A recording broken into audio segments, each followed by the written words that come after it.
오늘 시간에는 오늘날 잘못된 부활신앙이 가져다주는 병폐는 무엇인가? 라는 제목으로 함께 은혜를 받기로 합니다. 오늘도 거룩한 주일을 맞아 예배하는 여러분들을 하나님께서 사랑하십니다. 말씀으로 함께 하시는 그 주님께서 우리의 영혼을 깨닫게 하실 때 영혼의 죄가 없어지면 귀신의 공격이 멈춰집니다. 저주가 떠나게 되고 건강해지며 우리의 삶이 달라지게 되는 것이죠.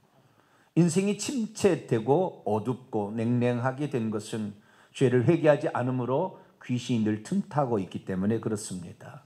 우리의 삶에 잘못된 것을 성령께서 깨닫게 해주실 때 즉시 회개할 수 있게 되기를 축원합니다. 회개하게 되면 빛이 임하게 되고 빛이 있는 곳에 생명이 자라게 되죠. 주일날은 우리의 죄를 회개하고 다시 생명의 빛을 쬐는 시간이라 여러분의 영혼에 커다란 성장이 있을 줄로 믿습니다. 우리는 지난 주일을 부활주일로 지켰습니다. 오늘 부활절에 관한 앞에 프랑카드를 그대로 놔뒀는데요. 왜 떼지 않았을까라고 생각하는 사람도 있을 것입니다. 부활주일이 지났으면 부활주일 현수막을 떼야 되는 것이 아닌가라는 생각을 하게 되는 거죠. 그런데 여러분, 부활절이라는 단어가 맞습니까? 부활주일이라는 단어가 맞습니까?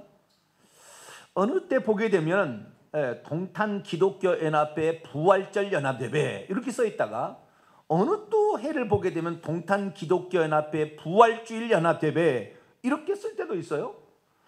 그래서 어느 순간 제가 고민을 했어요. 부활절 연합예배가 맞나 부활주일 연합예배가 맞나. 그래서 제가 찾아봤습니다. 찾아봤더니 둘 다 맞아요. 둘 다 맞는데 우리는 부활주일을 지키면 이게 부활절이 끝난 줄 아는 거예요. 그래서 부활절이 끝나게 되면 웬 부활주일 현수막 이런 식의 생각을 하고 있는 것이죠. 그러나 사실은 부활절이 맞는 거예요. 부활절이 더 긴 기간입니다. 왜냐하면 사순절이라고 해서 예수 그리스도께서 부활하신 전 40일 동안을 우리가 성회 수요일부터 시작해가지고 40일 동안 예수 그리스도의 고난과 인생을 묵상하자. 그래서 사순절, 넉사자, 열흘순자 40일 동안 그걸 지키잖아요. 그리고 부활주일을 맞이하잖아요. 근데 그 부활주일은 부활절의 시작입니다. 왜냐하면 이 부활절이라는 것은 부활주일로 시작해서 오순절 성령 강림 때까지 약 7주 동안 계속해서 있어질 절기이기 때문이죠. 그러니까 오늘은 부활절 후 두 번째 주일이라 제가 예배 시간에 그렇게 얘기를 했는데, 그래서 부활절이라는 것은 한 번 부활주일로 지키는 게 끝나는 것이 아니라 부활주일을 시작으로 계속해서 지켜져서 6월 둘째 주 6월 9일 날 올해로 치자면 그때 오순절 성령 강림 이 기간 때까지 지켜지는 절기가 부활절이니까 부활절도 맞고 부활주일도 지난주는 맞는 거예요. 그러나 지금은 부활절에 속한 기간이니까 오늘도 제가 부활에 관한 그런 말씀을 준비해 봤습니다. 여러분, 부활과 관련 지어져서 가장 깊고 깊은 연관을 맺고 있는 단어가 무엇일까요? 저는 그것을 예수 그리스도의 재림 또는 종말이라 일컫는 것이 아닐까 생각해 보았습니다. 왜냐하면 대부분의 성도들은 자신이 부활하는 날 우리 주님을 만나게 될 것이다. 재림하시는 예수 그리스도를 부활체로서 만나게 될 것이라고 생각하고 있기 때문이죠. 특별히 한국 교회에 있어서는 약 70%가 세대주의적 종말론, 전천년설에 입각한 환란전 휴거설을 믿습니다. 그래서 대한민국에서는 이 예수 그리스도의 재림 전에 7년 환란 전에 공중에 오시게 될 때에 모든 성도들이 부활체를 입고 공중에 가서 주님을 영접할 것이라고 생각하고 있습니다. 그러니까 그것은 절반 맞고 절반은 틀린 거예요. 그냥 그걸 전부로 알고 있으면 큰일 나는 거죠. 왜냐하면 예수 그리스도께서는 환난 전에 온다고 말씀하신 일이 없어요. 그런데 어느 날 인터넷에 자료를 보게 되면 예수님께서 환난 전에 오셔서 우리를 휴거시키고 이 세상은 환난에 처하게 돼서 막 목을 베고 막 이렇게 한다. 막 두려움을 줍니다. 그래서 환난 전에 휴거를 받아야 된다라고 강력하게 주장하고 있죠. 여러 가지 성경 구절을 들어서 얘기하지만 단 한 개의 구절도 환난 전에 온다고 주님이 말씀한 구절은 없습니다. 전부 다 해석을 잘못한 것이나 원문을 잘못 보고 잘못 알고 있는 사실입니다. 우리는 성경 말씀을 믿어야 되는 것이고 특별히 예수 그리스도께서 말씀하신 것을 믿어야 합니다. 환난에 관한, 주의 재림에 관한 가장 확실한 말씀은 마태복음 24장, 종말장이라고 일컬어지는 마태복음 24장에 나와 있습니다. 그때 주님께서는 뭐라고 했습니까? 이렇게 말씀하셨습니다. 그날 환난 후에, 저 날들, 환난의 날들 후에, 메타 후에 인자가 해와 달과 별들의 이상이 있은 후에 인자가 구름을 타고 오는 것을 보게 될 것이다 라고 분명하게 말씀하고 있는 것이죠.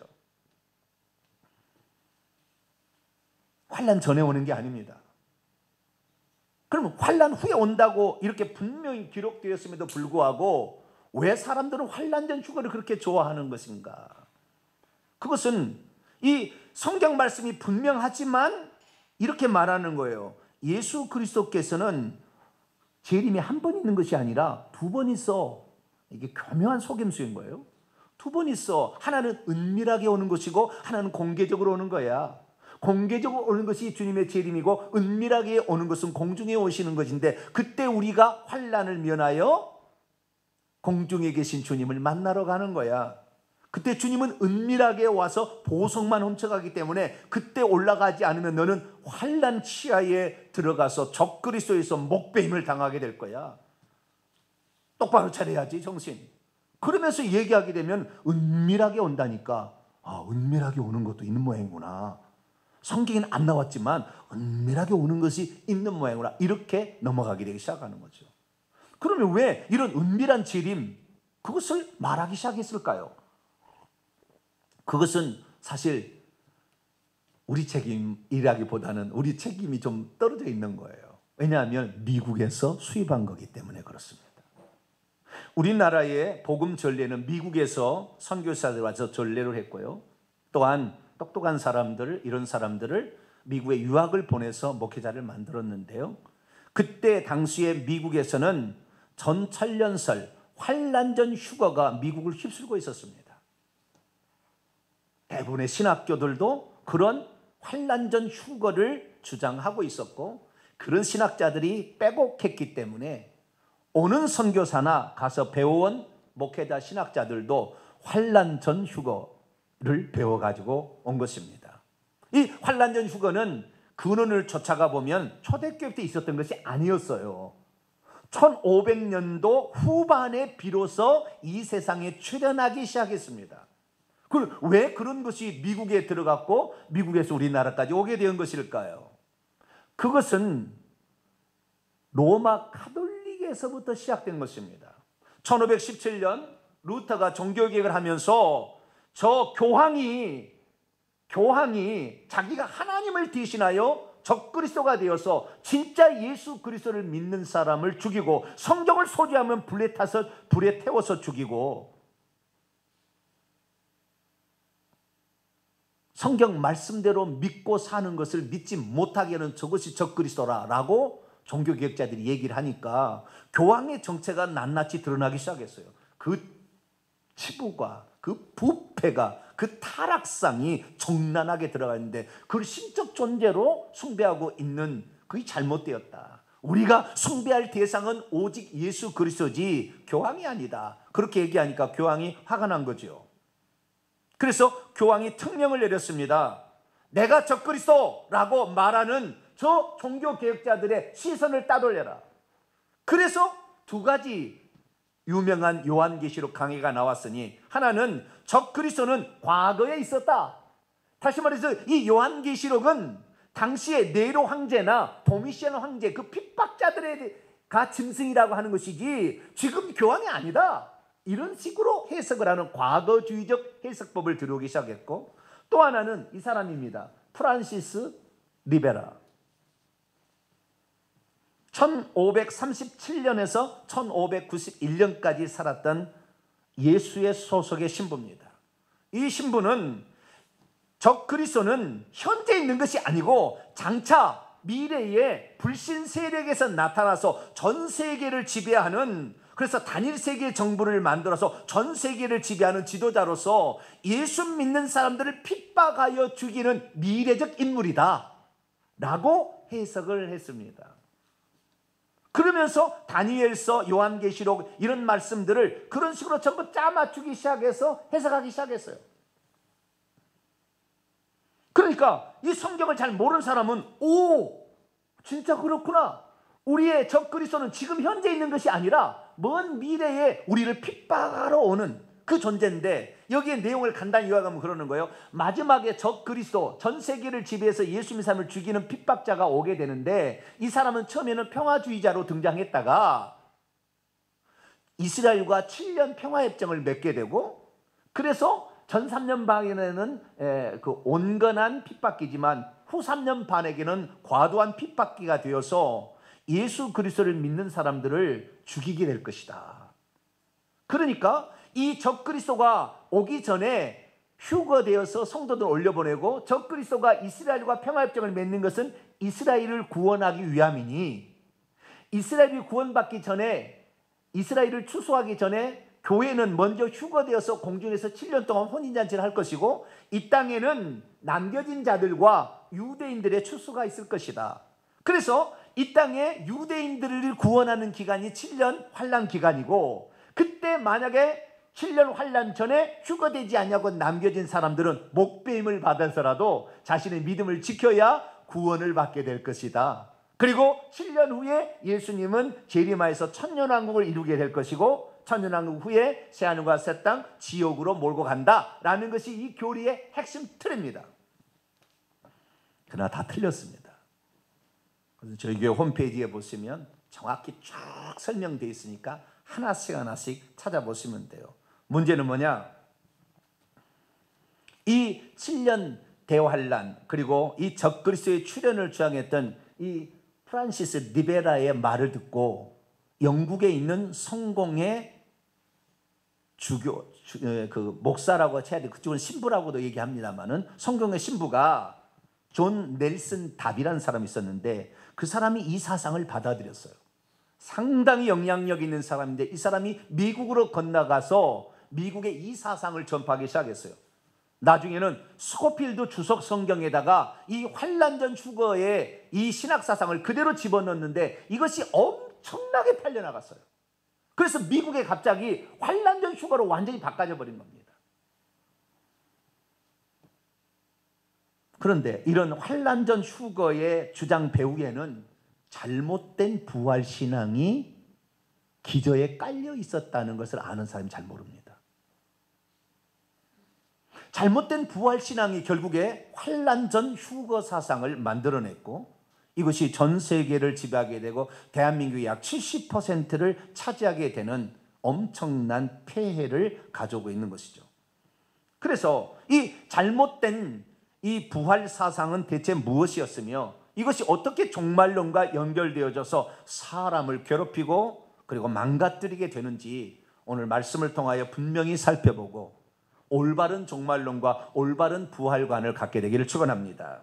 오늘 본 말씀은 사도 바울이 그리스도 안에서 죽은 자들에 관하여 잘 몰라 슬퍼하고 있는 데살로니가 교인에게 예수 안에서 죽은 자들을 예수께서 데리고 올 것이며, 그 후 공중에서 주를 영접하도록 주님의 재림의 때에는 죽은 자들을 먼저 일으키고, 그리고 살아남은 자들을 휴거시켜서 공중에서 주님을 영접하게 할 것이라 했다는 말씀입니다.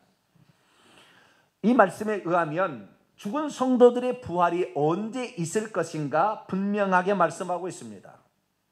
주 예수 그리스도의 재림 때에 모든 성도들이 한꺼번에 휴거될 것인가, 부활할 것인가, 아니면 그 부활이 2번 있을 것인가에 관한 분명한 계시의 말씀을 우리에게 들려주고 있는 것이죠. 그런데 이 부활의 진리를 잘못 알게 되면, 부활의 말씀을 잘못 알게 되면 이 두리뭉실 이렇게 묶어가지고 결국에 잘못된 종말론으로 끌고 가는 거예요. 자, 오늘 본 말씀 13절, 형제들아 자는 자들에 관하여, 이 잠자는 자들이 나중에 부활한다 그 말이에요. 이 부활을 언급하면서 주님의 재림을 언급하고 있는 거예요. 그러다 보니까 많은 사람들이 이 부활이 곧 재림 때 있을 것이라는 막연한 생각을 갖게 되는 거예요. 그러나 헬라 원문을 보면 전혀 다른 게 됩니다. 좀 이따 제가 얘기하겠습니다. 전혀 다른 것인데 그 얘기를 같이 뭉뚱그려서 봐버리게 되는 것이죠. 오늘 본 말씀은 이 AD 51년에서 52년경 사도 바울이 2차 전도행을 하다가 데살로니가를 지나서 베레아를 지나서 그리고 아덴 고린도에 오게 되는데, 고린도에 있을 때 자기가 몇 달 전에 전도했던 데살로니가 교회의 어려운 상을 소식을 듣고 편지를 써보내는 거예요. 그것이 데살로니가 전서 후서예요. 그런데 그때 무슨 소리를 들었냐면 두 가지 사실이에요. 두 가지 걱정인 거예요. 이 데살로니가 교인들이 너무나 재림을 기다린 나머지 주님의 때가 가까웠다고 하면서 아무 일도 하지 아니하고 주님의 재림만을 기다리고 있어서 무의도식한 사람이 있다는 거예요.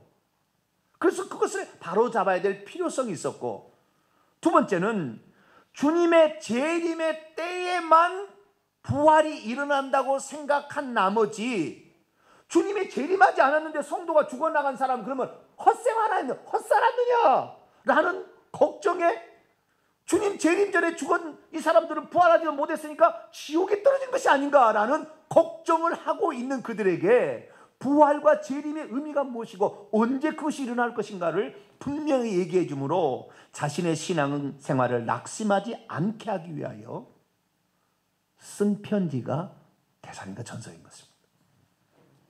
주님이 여기에서 두 가지를 말하는 거예요. 자, 성경을 한번 볼까요? 자는 자들이라고 돼 있잖아요. 이 자는 자들은 동사, 분사, 현재, 중간때, 수동태, 디포예요. 되게 어려운 말이네요. 네. 동사, 분사라는 것은 잠자고 있는, 현재 잠자고 있는 자들을 표현하는 겁니다. 잠자고 있는 것은 나사로가 잠들었도다 라고 얘기하므로 믿는 자들이, 성도들이 죽어있는 상태를 가리킬 때 잠잔다고 표현하죠. 그래서 잠잔다는 것은 이 동사의 분사의 형태입니다. 그래서 잠자는 자들이 14절에 나옵니다. 예수 안에 잠자는 자들을 하나님이 그와 함께 데리고 오시리라. 그리고 15절에도 잠자는 자들보다 우리 사망 남은 자 결코 앞서지 못할 것이라 라고 얘기하고 있어요. 그런데 16절에 가면 그리스도 안에서 죽은 자들이라고 나와요. 죽은 자들은 형용사입니다. 형용사. 죽은 자들은 형용사고요. 잠자는 자들은 동사 분사의 형태예요. 그러니까 동사가 전혀 다른, 동사가 형용사의 차이고 그것이 전혀 다른 단어를 쓰고 있어요. 그래서 지금 16절부터 주께서 호령과 천사의 소리와 하나님의 나팔로 재림하시는 것은 이때 재림하실 때를 말하는 것이고, 그 전에는 재림하시기 전의 상황을 얘기하고 있는 거예요. 그런데도 이 두 개지를 같이 묶어서 한글만으로는 자는 자라니까 똑같은 거니까, 비슷한 거니까 그렇게 묶어서 얘기를 하고 있어요. 그래서 우리는 예수 그리스도께서 오실 때에 성도들의 부활이 일어나는 것인가, 언제 일어나는 것인가를 정확히 알아야 되고, 그래서 그 재림의 전에 있을 그 부활의 시기가 언제인가를 정확히 알게 된다면 우리의 부활관과 종말관이 확실해서 두려워 떨어서 환난을 무서워할 리가 없어요. 오늘 그래서 이 본문의 말씀을 정확히 이해할 수 있게 되기를 축원합니다. 믿음이 있어도 성도들의 부활과 주님의 재림을 잘 모르면, 주님 재림 전에 죽는다면 혹시 부활하지 못하는 것은 아닌가 걱정하게 됩니다. 믿음이 있어도 성도들의 부활과 주님의 재림을 잘 모르면 주님 재림 전에 죽어버리면 모든 것이 허사가 아닌가 생각하게 됩니다. 믿음이 있어도 성도들의 부활과 주님의 재림을 잘 모르면 주님의 재림 시에 우주적인 부활 한 건만 있을 거라고 잘못 생각하게 됩니다. 믿음이 있어도 부활의 시기와 순서를 잘 모르면 주님이 우주적으로 재림하시는 그때만 늘 신경을 쓰고 지금 현재 내 상태는 신경 쓰지 못하게 됩니다. 믿음이 있어도 부활과 예수님의 재림의 때를 잘 모르면 징조만 살피다가 잘못된 종말론에 빠져서 일상의 삶은 내팽개쳐 버린 채 오직 주님의 재림만을 기다린다고 하는, 그래서 아무것도 하지 못하고 허송세월만 보낼 수가 있습니다. 저와 여러분은 주님의 재림 전에 있을 그 부활에 관한 성경적인 말씀을 정확히 알아서 날마다 언제라도 오실 수 있는 주님 앞에 바로 설 수 있는 저와 여러분 되시기를 축원합니다. 자, 그러면 부활은 언제 일어나게 되는 것일까요? 대한민국의 현재 약 70% 교인들은 부활은 예수 재림 전에 한 번 일어난다고 말하고 있습니다. 예수 재림 때에 한 번 우주적으로 부활한다고 믿고 있어요. 그래서 그때 환난 전에 휴거되어서 부활에 참여해야만이 환난을 받지 않을 거라고 생각하니까 언제 주님이 오는 것인 게 항상 관심을 갖게 돼요. 왜? 만약에 그때 참여하지 못한다면 환난에 남겨지게 될 거니까. 그러면 어떻게 내 믿음을 지킬 것인가 걱정이 되다 보니 환난 전에 주님이 오실 때 올라가니까 언제 주님이 오시지 항상 이렇게 관심을 갖게 돼 있어요. 그러나 주님은 진짜 예수님이 재림하실 때만 성도들을 부활시키는 것일까요? 그러지 않습니다. 오늘 본문 말씀을 비롯하여 성경은 부활을 두 종류가 있다고 말하고 있습니다. 왜냐하면 증거들을 제가 대보겠습니다. 첫째, 데살로니가전서 3장 13절 보면 너희 마음을 굳건하게 하시고 우리 주 예수께서 그의 모든 성도와 함께 강림하실 때에 주님께서 오실 때에 강림한 오시는 것인데요. 주님이 오실 때 누구와 함께 온다고요? 그의 모든 성도와 함께 온다. 이미 천국에 들어가 있는 성도가 있는 거예요. 그래서 그들을 데리고 온다고 말이에요. 오늘 본 말씀 4장 14절에도 우리가 예수가 죽으셨다가 다시 살아나셨다는 것을 믿을진데 이와 같이 예수 안에서 예수를 통하여 잠자게 되었던 자들도 하나님이 그와 함께 데리고 오시리라. 그러니까 이미 천국에 들어가 있는 상태에 있는 사람들, 이 사람들을 예수님이 재림할 때 데리고 온다고 되어 있기 때문에 이미 부활체를 입고 천국에 들어간 사람이 있는 거예요. 요한계시록의 증거가 너무나 많은데요. 요한계시록은 크게 11장까지가 한 파트고 22장이 또 한 파트입니다. 11장에 예수님의 재림이 있는데요. 이 재림 전에 요한계시록 7장에도 이미 하나님 보좌 앞에서 어린 양과 하나님께 종려나무 가지를 흔들며 찬양하고 있는 셀 수 없는 이방인의 무리가 등장하고 있습니다. 요한계시록 6장에 보더라도 하나님의 그 보좌 앞에 있는 분향제단 아래에서 우리의 피를 언제 실현하여 줄 겁니까? 재림하여서 언제 심판하실 것입니까? 호소하고 있는 이미 천국에 들어간 성도가 있어요. 결정적인 것은 요한계시록 20장 4절에 예수 그리스도의 말씀과 그리고 예수를 증언하는 것 때문에 이미 목배임을 받아서 천국에 들어간 성도가 있고 짐승과 그의 우상을 경배하지도 않는, 그래서 살아서 이미 1000년 동안 천국에서 왕노를 하고 있는 성도가 있다고 말해주고 있어요. 그래서 요한계시록에서는 이것을 어떻게 표현하냐면 예수 재림 전에, 예수님의 승천 이후부터 예수 재림 전까지 부활체를 입고 먼저 천국에 들어간 자들을 첫째 부활에 참여한 자라고 얘기하고 있어요. 그래서 성도들의 부활은 두 번 있는 거예요. 첫째 부활에 참여할 자와 예수 재림 전에 있을 우주적인 이 부활, 전체가 함께 부활시키는 부활, 이 두 번째 부활, 첫째 부활과 둘째 부활이 있었던 거예요. 그러니까 이미 첫째 부활에 참여해서 천국에 들어가 있는 성도가 있다라고 성경은 말하고 있는 것입니다. 사도 바울은 고린도 15장 20절에서 뭐라고 했느냐? 그리스도께서 이미 잠을 자고 있는 자들, 죽은 자들 가운데서 살아나사 잠자고 있어온 자들의 첫 열매가 되셨다.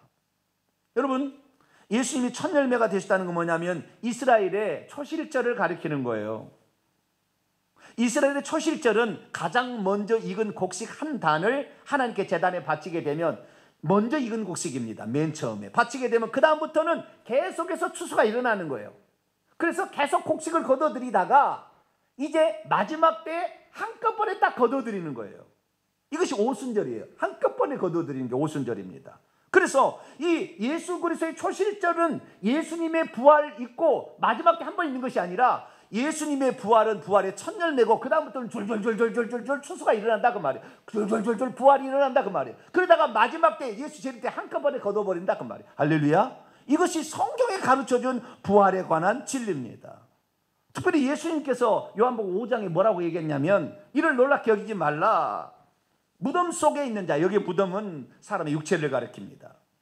무덤 속에 있는 자가 다 그의 음성을 들을 때가 오나니 선한 일을 행한 자는 생명의 부활로 악한 일을 행한 자는 심판의 부활로 나오리라. 무덤 속에 있는 자가 그의 음성을 듣고 예수 그리스도를 믿었으면 죽은 즉시 생명의 부활로 나와서 부활체를 입고 천국에 들어가지만 예수 그리스도의 복음을 듣고도 이 영이 거부를 해버리게 되면 나올 때 심판의 부활로 나온다 그 말이에요. 그래서 죽을 때 바로 부활이 일어나는 거예요. 그런데 우리 교단을 비롯한 대부분의 대한민국의 사람 교단에서는 어떻게 얘기하느냐? 사람이 죽으면 육체는 무덤 속에서 쉬고 있고 영혼은 천국에 있다가 예수 재림 때 둘이 합쳐져서 천국에 들어간다. 이런 식으로 표현하고 있다고요. 그거 아닙니다. 우리는 죽은 즉시 그때 부활체를 입고 심판을 받아서 천국 들어가든지 지옥 들어가든지 둘 중에 하나인데 여러분은 천국 들어가게 되기를 축원합니다. 그래서 예수 그리스도께서 우리에게 이 부활에 관한 진리를 정확히 알려준 것을 사도 바울이 제대로 알고서 부활의 순서를 고린도전서 15장에 기록해 놓았습니다. 고린도 15장 23절 이하를 보면 각각 자기에게 속한 차례대로 부활이 일어날 텐데 첫째는 첫 열매인 그리스도. 첫 열매가 그리스도다. 첫 열매가 그리스도. 이게 구약의 성도들은 부활체를 입고 천국 들어간 게 아니에요. 그냥 영만 들어간 거예요. 그러다가 예수 그리스도께서 부활체를 입은 첫 번째 열매가 되시고 한꺼번에 구약의 성도는 부활체를 입고 천국에 이제 이게 존재하게 된 것이고 그 다음부터는 뭐요? 그 다음은 그가 강림하실 때 그에게 속한 자 데리고 온다고 그랬잖아요. 그래서 그 다음부터는 각자 추수가 이루어져서 개인적으로 추수가 일어나가지고 부활체를 입고 천국에 들어가 있다가 주님의 재림 때에 붙어서 같이 오는 거예요. 그리고 그 마지막은 전체를 한꺼번에 추수하는 예수 재림 때의 마지막의 상황을 정확하게 사도 바울은 우리에게 묘사해 주고 있는 것이죠. 그런데 왜 환난전 휴거를 사람들이 그렇게 잘못 알고 따라가게 되는 것이냐? 이것은 이 예수 그리스도의 재림 전에 추수가 계속 일어난다는 것을 보지 못한 거예요. 아니 보지 못하도록 로마 카톨릭에서 그것을 리베라 신부를 통하여 거짓으로 꾸며버린 것입니다. 그런데 그것을 진리인 줄 알고 믿고 따라가는 존 넬슨 다비의 후손들이 미국과 한국에 다 곳곳에 있다 보니 그것이 진실인 줄 알고 목회자도 얘기를 하니까 그것이 진실한 줄 믿고 따라가는 거죠. 그러나 분명히 성경이 얘기합니다. 예수님께서 데리고 올 자가 있다. 그리고 예수 그리스도의 재림하는 날 그때는 호령과 천상에서 떠들썩하게 주님이 오게 되는데 그때 그리스도 안에서 죽은 자들이라고 잠자고 있었던 자들이 아니라 그때 죽은 자들이 먼저 일어나고 살아남아있는 자 호련이 변화돼서 이 마지막 추수 두 번째 부활을 얘기하는 거예요. 두 번째 부활도 순서가 있으니 그때 죽은 자가 먼저 부활하고 살아있는 자가 호련이 변화되어서 공중에서 주님을 영접하게 될 것이다 라고 말씀하고 있는 것이죠. 그럼 우리는 알아야 합니다. 우리는 예수님이 재림하실 때에 비로소 부활한 것이 아니라 오늘이라도 죽으면 오늘 부활하는 거예요. 할렐루야. 오늘 부활하는 것이니까 오늘 부활하는 내가 과연 천국 갈 수 있을까를 날마다 준비해야 되는 것이지 주님의 재림의 때가 아직 멀었으니까 아직도 시간이 있네? 그리고 세상 살다가 주님의 징조가 징조가 이런 징조가 있네. 주님이 가까웠구나. 지금이라도 회개해야 되겠다. 막 이렇게 하는 게 아니라 그 말이에요. 하나님이 징계를 내려서 공동체를 징계를 내면 전쟁으로 죽이게 되면 믿음이 있는 자 없는 자 같이 죽어요. 북한에서 미사일 하나 쏴서 여기다 원자폭탄 터뜨리면 같이 죽는 것이지 믿는 자라고 내가 살림을 받지 않아요. 공동체를 한 번에 심판할 때는 그러는 거예요. 언제라도 우리는 죽을 준비가 돼 있어야 돼. 할렐루야. 그래서 언제라도 죽을 준비가 돼 있어서 내가 오늘 죽으면 천국 가려면 뭐 해야 된다? 회개해야 되는 겁니다. 할렐루야. 죄 때문에 천국 못 가지 예수 안 믿어서 천국 못 가는 거 아니잖아요. 예수 믿고 있으니까. 그러나 죄 때문에 천국을 못 가니까 회개할 수 있게 되기를 축원합니다. 회개를 하고 있어야 되는 거예요. 그리고 만약에 회개를 하고 있는데도 시간이 있어서 남는다면 이것을 가지고 내가 주의 일에 열심을 내고 복음을 전하고 교회를 섬기며 살아가야 될 줄로 믿습니다. 그렇게 살아가는 거예요. 그런데 이 개인적인 종말, 오늘이라도 죽으면 바로 개인적인 종말을 맞아서 심판받고 부활질 있고 천국에 들어간다는 생각을 모르면 주님의 재림 때 그때 부활할 거다 생각하면은 항상 주님의 재림만을 바라보게 되고, 재림 전에 환난 전에 휴거된다니까 환난 남겨지면 큰일 날 것 같다 생각하니까 항상 관심은 주님의 재림의 징조에 관심이 있는 거예요. 이제 이 사람들이 이렇게 되면은, 그러면 온통 인터넷을 뒤지는 것이 몇 년 동안 뒤지는 것이, 이스라엘의 성전이 언제 세워지나, 베리집이 666인가, 전쟁이 일어나는데 전쟁 때 주님이 오신다는데, 맨날 이렇게 징조만, 적그리스도 뭐 온 세계를 지배하는 이 단일 정부가 생긴다는데, 이 미국에 무슨 관을 준비해놨다가 이 베리칩을 안 받으면 관 속에 집어넣어서 죽인다는데, 그런 게 아닌가, 맨날 이것만 연구하는 거예요. 그래서 어떤 그것을 주장하는 집단에 들어가게 되면은 아예 거기다 재산을 바칩니다. 왜? 주님의 지금 오시는 징조가 있다는데, 그러면 세상 살 필요가 없는 거죠. 빨리 지금 그 주님의 재림을 준비해야 된다고 생각하니까 재산을 모두 처분하는 거예요. 그러니까 사도 바울이 데살로니가 교인에게 이렇게 얘기한 거예요. 우리가 들은즉 너희 가운데 게으르게 행하여 도무지 일하지 아니하고 일만 만드는 자들이 있다고 하니 이런 자들에게 명령한다. 조용히 일하며 자기 양식을 먹으라. 주님 오신다고 재림의 징조, 여러분 주님의 재림의 징조는요 예수님 때부터 있었어요. 예수님 때도 보세요, 징조가 두 가지입니다. 환란이 두 가지예요. 우리가 환란을 겪어야 되는 두 가지 환란. 하나는 자연적인 재난이에요. 기근 때문에 먹을 것이 없어서 배가 고프는 환란, 전쟁 때문에 사람이 죽어가고 포로로 잡혀가는 환란, 이런 자연적인 재난이 있고요. 두 번째는 영적인 환란이 있어요.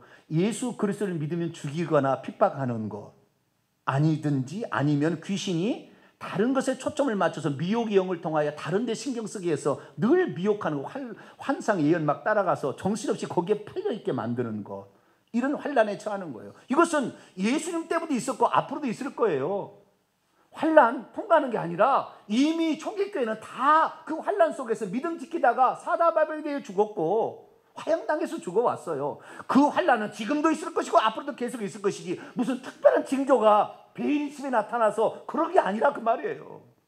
우리는 언제라도 어떤 환란이 있어도 주 예수 그리스도만 나의 주 나의 하나님으로 섬겨지는 그러한 믿음을 가지고 있어야 될 줄로 믿습니다. 그런데 환란 전 휴거를 한번 딱 생각이 들어가게 되면 환란의 징조만 생각하고 그 징조가 조금 나타나면 집 팔고 이제는 나는 그냥 오직 흰옷 입고 준비한다 이거예요. 그들은요 성경 구절도 다 자기들이 편할식으로 자기들이 말하는 환란 전 휴거를 주장하는 성경 구절로 다 바꿔버립니다. 대표적인 예를 하나 들어보겠습니다. 이 하도 혼란에 빠지니까 사도 바울이 데살로니가 교인에게 한 얘기예요. 형제들아, 때와 시기에 관하여는 너희에게 쓸 것이 없으면 주의 날이 밤에 도둑같이 이를 줄을 너희 자신이 자세히 알기 때문이라. 그들이 평안하다 안전하다 할 때 임신한 자의 해산의 고통의 이름과 같이 멸망이 갑자기 그들에게 이르니 결코 피하지 못하리라. 예수님도 마태복음 24장에서 내가 도둑같이 온다고 그랬습니다. 그러면 이 환란 전 휴거를 주장하는 사람은 어떻게 말씀을 바꾸느냐, 잘 들어보세요. 예수님이 도적같이 온다고 그랬다. 도적은 밤에 오는데 공개하고 오느냐 은밀하게 오느냐. 도적이 그 집에 물건을 보물을 훔치러 오는데 은밀하게 올 거냐 아니면 그 공개적으로 올 거냐. 은밀하게 오지 않느냐. 주님께서는 보물만 훔쳐가기 위해서 은밀하게 온다고 했다. 그러니 너가 환난을 받지 않고 올라갈 수 있도록 재산 다 바쳐. 너의 믿음을 한번 보여봐. 이런 식으로 해석하는 거예요. 그런데 잘 보세요. 주님의 재림에 관하여 도적같이 온다는 말은 은밀성을 말하는 것이 아니라 돌발성을 말하는 거예요. 갑자기 일어난다는 말이지 은밀하게 온다는 말이 아니었어요. 해산한 여자에게 해산한 여자에게 어느 날 그 임신 해산이 갑자기 이르는 것처럼 그 시간에 알 수가 없이 도둑같이 온다는 말은 돌발성을 말하는 거, 갑자기 온다는 것이지 은밀하게 온다는 게 아닌데, 똑같은 말씀을 갖다가 해석을 이렇게 딱 하면은 은밀하게 오는구나, 도둑같이 은밀하게 오겠구나, 이렇게 생각해서 넘어가는 거예요. 다 그런 거예요. 환난전 휴거의 말씀들이 다 이렇게 속이는 거예요. 여러분 까딱 잘못하면 속아 넘어가는 거예요. 그래서 조금만 이스라엘에 어디 중동에 전쟁이 터졌다, 재림이 가깝구나, 지금부터 준비해야 된다, 막 이런 식이에요. 그래 또 아니면 아니구나, 또 준비하고, 지금 내가 회개하는 게 중요하고, 지금 내가 주의 앞에 충성하는 게 중요하지, 지금 주님의 재림이니까 이때 준비하자, 이게 아니잖아요. 그들이 결정적으로 쓰는 말은 요한계시록 3장 10절입니다. 내가 나의 인내의 말씀을 지켰은즉 내가 또한 너를 지켜 시험의 때를 면하게 하리니 이는 장차 온 세상에 임하여 땅에 거하는 자들을 시험할 때라. 여기 봐라, 빌라델비아 교회 성도들에게는 시험의 때를 면하게 해준다고 했다. 그러니 그것이 바로 공중 휴거되는 것이다. 7년 환난 전에. 7년 환난 전이라는 말은 여기 없어요. 근데 거기를 붙이는 거예요. 그렇게 이 구절하고 그 말씀을 붙여가지고 봐라, 면하게 해준다. 그런데 헬라 원문을 보면 그게 아니에요. 왜냐하면 내가 나의 인내의 말씀을 지켰기 때문에 나도 역시 땅 위에 거주하는 자들을 시험하기 위하여 온 거주지 위에 장차 오래가는 시련의 때로부터 너를 지켜줄 것이다. 시련의 때가 와도 이길 수 있도록 지켜준다는 말이었지 데려가 버린다는 말이 아니었다, 그 말이에요. 그런데도 자기 생각의 조직의 틀을 한번 딱 만들어 놓고 거기에 다 대입을 해서 사람을 미혹하니까 거의 속아 넘어가는 거죠. 대부분이 속아 넘어갑니다. 여러분은 속지 않게 되기를 축원합니다. 저도 과거에 속을 뻔했어요. 베리칩 666 그거에 2006년부터 얘기를 떠들기 시작했거든요. 이거 안 받으면 2013년에는 미국에서 오바마 케어가 실행이 돼가지고 2013년에는 강제로 받게 할 것이고, 그러나 2013년부터는 모두가 다 받아야 되고 2017년부터는 강제로 받아서 만약에 안 받으면 관을 짜놨대요. 전부 죽여가지고 단두대 목 잘라서 집어 죽인다 해가지고 사진까지 찍어서 다 올려놨습니다. 얼마나 무서웠겠어요. 2019년이 되는데요, 그럴 일이 없어요. 12년을 허송한 거. 그것만 바로 지금도 비리 주장하는 사람도 있어요. 계속 그렇게 할 겁니다. 헛군데다가 온통 신경을 다 쓸 거예요. 내가 지금 어떤 상태로 지금 주일에 주님 앞에 섰을 때 어떤 칭찬을 듣고 어떤 상을 받을 것인가, 면류관을 얻을 것인가가, 그리고 내가 과연 지금 죽으면 천국 갈 수 있을 것인가, 회개하는 것이 중요한 것이지 주님의 때를 알아서 무슨 훌쩍 올라간다고, 그게 아니라는 거예요. 가장 큰 문제는 뭐냐면 환난전 휴거라고 늘 준비하게 되면 환난을 이길 힘이 없어져요. 에라, 나는 세상을 이길 힘이 없다. 이제 왜? 돈도 바치고 다 바쳤는데 의미 없거든요. 그러니까 세상을 이길 힘이 뚝 떨어집니다. 그러다 보니까 될 대로 되라 이렇게 되든지, 아니면 빨리 좀 왔으면 좋겠다요. 맨날 이놈의 세상 빨리 좀 멸망했으면 좋겠는데 왜 주님이 안 오지? 귀신이 지금 자기에게 잘못 지금 지식을 줘가지고 완전히 잘못되게 해서 절망에 지금 나락으로 빠뜨려서 침체된 건 모르고, 회개해서 마귀가 역사하지 못하도록 만들고 성령을 받아서 힘있게 나가서 복음을 증거하고 주의를 해야 된다는 것은 까마득히 잃어버린 채 맨날 하다가 아니고 맨날 준비하다가 아니고 맨날 이런 거예요. 해년마다 이번 올해 나팔절에 온다, 올해 초막절에 온다, 또 내년 지나면 또 나팔절에 온다, 무슨 태양이 아니면 달이 빨갛게 변해가서 또 한다. 계속 그렇게 얘기하는 거예요. 그러니까 거기에 정신을 어떻게 쓰고 또 1년 지나 아무것도 못하고 거기서 나약하고 유약한 사람이 되어서 결국에 세상을 이길 힘을 다 뺏겨버리는 거예요. 개인적인 종말과 휴거, 개인적인 종말과 부활이 바로 지금 있다는 것을 알았어야 되는데, 그렇지 않고 이 예수 재림, 이 우주적인 재림만을 다 생각하고 이렇게 하다 보니까 결국에 지금 내가 하나님 앞에 서야 될 것을 준비하지 못하고 맨날 재림의 징조만 연구하다가 시간 허송하고 아무것도 못하는 그런 상태로 전락을 해버리게 되는 거죠. 여러분, 그렇지 않아요. 주님 오실 때까지 우리는 일하고 있어야 합니다. 예수님께서 마태복음 24장에 말했습니다. 두 남자가 밭에서 밭을 매다가 한 사람은 데려가고 한 사람은 남겨둔다고 그랬다고요. 두 여자가 맷돌을 돌리다가 한 여자는 데려감을 당하고 한 여자는 남겨둠을. 주님의 재림 때까지 이 세상은 변함없이 돌아갑니다.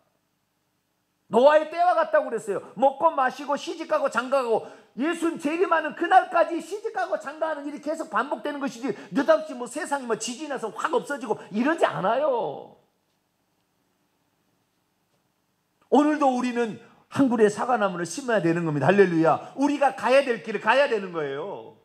주님의 재림이 가까웠다고 모든 것을 포기하고 이렇게 사는 것이 아니라는 거죠. 저녁이 되면 잠을 자야 합니다. 두 사람이 잠을 자다가 한 사람은 데려만 당하고 한 사람은 남겨둠을 당해요. 주님의 재림이 아무리 가까웠어도 잠은 자야 되고 낮이 되면 열심히 일해야 됩니다. 할렐루야. 그렇게 살아가야 되는 거예요. 그런데도 이 우주적인 정말 재림의 때 그리고 징조 이것만을 살핀 사람들은 세상이 일을 하지 않기 때문에 결국에 그 종말의 지식에 붙잡혀서 결국에 폐인되는 거예요. 저는 그런 사람을 많이 봤고요. 지금도 그런 상담을 하고 있는 사람이 있습니다. 가족을 내팽개치고 무슨 권상가 뭔가 그 사람이 이 예언 그 환상을 보여줬는데 벌써 몇 년째 그 일을 하고 있어요. 5년도 더 지났어요. 지금 아무것도 안 하고 있어요. 믿음이란 무엇입니까? 부활의 시기는 지금 죽으면 바로 있다는 것을 믿고 지금 회개하고 지금 충성하는 겁니다.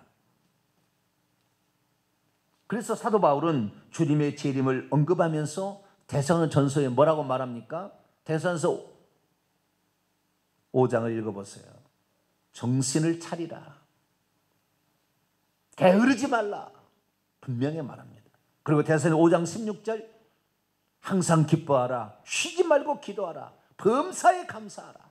이것이 너희를 향한 하나님의 뜻이지 재림의 징조만 바라보고 맨날 거기에 여수는 것이 아니다. 분명하게 말씀하고 있는 것입니다. 주님은 환난 후에 오실 것입니다. 모든 성도는 환난을 통과해야 합니다. 개인적인 부활과 종말이 앞서는 것이지 우주적인 종말이 오는 것 그것으로 부활을 그때 입는 게 아닙니다. 그러므로 우리는 미래를 대비해야 합니다.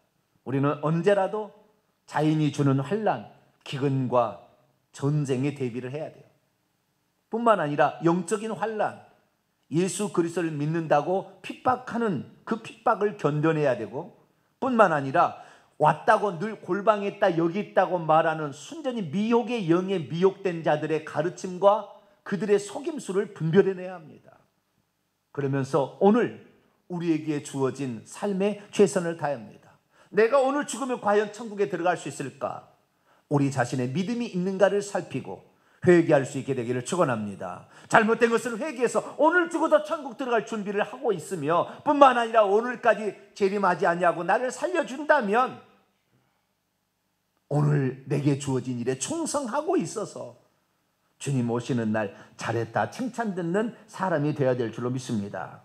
그래서 사도 바울은 부활장 고린도전서 15장의 마지막으로 이렇게 권면합니다. 같이 한번 읽어보죠. 시작. 그러므로 내 사랑하는 형제들아 견실하며 흔들리지 말고 항상 주의 일에 더욱 힘쓰는 자들이 되라. 이는 너희의 수고가 주 안에서 헛되지 않는 줄 압니다. 부활장의 마지막 교훈하는 게 뭐냐? 흔들리지 마라.